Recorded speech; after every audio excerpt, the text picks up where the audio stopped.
I have 3 mics.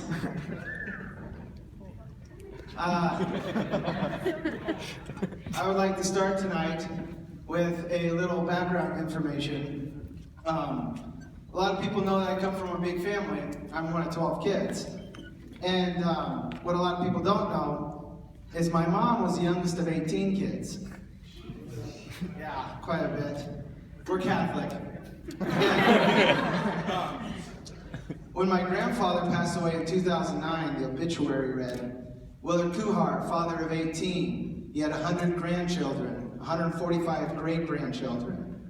And that was back in 09, it's like 7, 8 years ago, so that numbers are bumped up. Those are rookie numbers. So when you think about it, mom and dad having 12 kids is kind of an underachievement, really. It's like when you go to the store to buy eggs, are you going to get a carton of 12 or 18? It's like, come on, it's more eggs. Okay, maybe eggs is not the right thing to do here, but I tell you that because my mom told me a story the other day, well, years ago, and I'll never forget it. And we're going to call, it's about Jack and Sally. And Jack goes to the bar, and he sees this really good-looking girl named Sally. And he's like, ooh, I'm going to go talk to Sally. And he's like, hey, Sally, can I buy you a drink? And she's like, you bet, cowboy. Jack and Sally hit it off, like, really well. And he gets her number and a date next Saturday. And Jack is just really over the moon excited because he hasn't had a date in a long time, let alone a real girlfriend. And he goes to his mom's house the other day, like halfway through the week, voice crack. And she's like, why are y'all so merry and joyous lately? And he's like, well, I met a girl, Mom. Her name's Sally. She's like, what's Sally's last name? He's like, it's Sally's last name. And she's like, Jack, Sally's last name is your cousin. Obviously, the date did not happen, but I think about that every freaking day. I have over 100 cousins on my mom's side, people. I go to a bar, or I meet a new girl, I'm like, hey, what's your name? Where are you from? You happen to have documentation of your family tree that I can reference? It's like, my goodness. When we go to weddings, family weddings, that's the worst. I'll be like, Mom, redhead at the bar. Oh no, that's Aunt Julie's Catherine. You better stay away from her. Like, okay, what about the blonde kind of giving me that, come over and ask me to dance vibe? She's like, oh no, that's your cousin Susie. Shit. What about that girl working the entrance? Oh, Michael, she works it.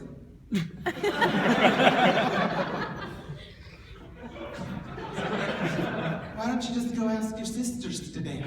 But Mom! I wanna! I love my mother, don't get me wrong. That woman's amazing. She can raise 12 kids, cook the best meals, clean the house, and she even takes the time to talk to family friends on the phone while she's changing the baby's diaper and doing taxes. Because, that makes sense, taxes is a shitty job. She has all these stresses in life, and you won't even know it, because when you walk in the door, she asks you how your day was with just the biggest smile. I love my mother. And but that being said, I have never met someone with a bigger heart, but also I haven't met someone that could put the fear of God into you. Oh my Lord! If my mom was in the same ring as Ray Lewis, I bet on Old Maureen every night of the week and twice on Sunday. And for some reason, I thought it was a good idea to piss this woman off all the time. I come home from ball practice, and I would be tired after a long day, and one night there was no food ready. And I turned to her like, God dang woman, did you do anything today? Which is the wrong thing to say to your mother. And she has these lines that she's like, I brought you into this world and I can take you out, son. Or her other favorite is like, what is it? It's, I'm having a brain fart right now. It's like, oh yeah, she's like, you're gonna have kids someday, and they're going to turn out to be just like you, and you're going to have to deal with all the shit you put me through every day. And I was like, well, goodness. I might as well become a priest. Jesus don't pass ass. Get married to him.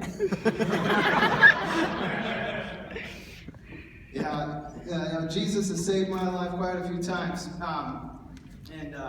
When I was a kid, I could not fall asleep to save my life sometimes. And Mom would always be like, oh, just pray the rosary, you'll be fine. You get bored, fall asleep. So I tried, usually like a couple Hail Marys, I'd be out like a light, work like a charm. Well, just the other day, I could not fall asleep. And I could just hear Mom's voice in the background, pray the rosary, Michael. So I was like, fine, I haven't prayed the whole thing in a while, I'd probably get bored and fall asleep. So I start praying, 3 Hail Marys in, nothing.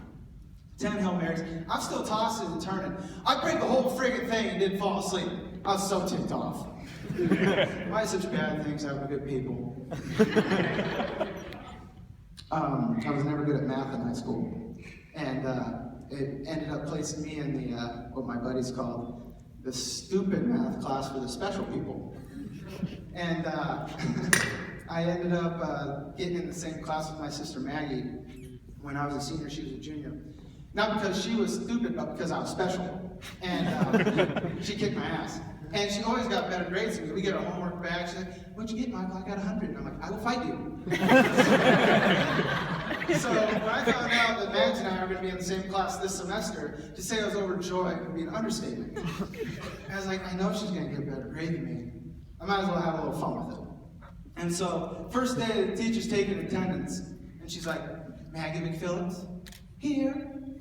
Michael McPhillips? Here. Oh my goodness, is there any relation there? Mag's like, oh yeah, we're siblings. And she's like, oh, siblings, huh? I'm like, no, I'm her father.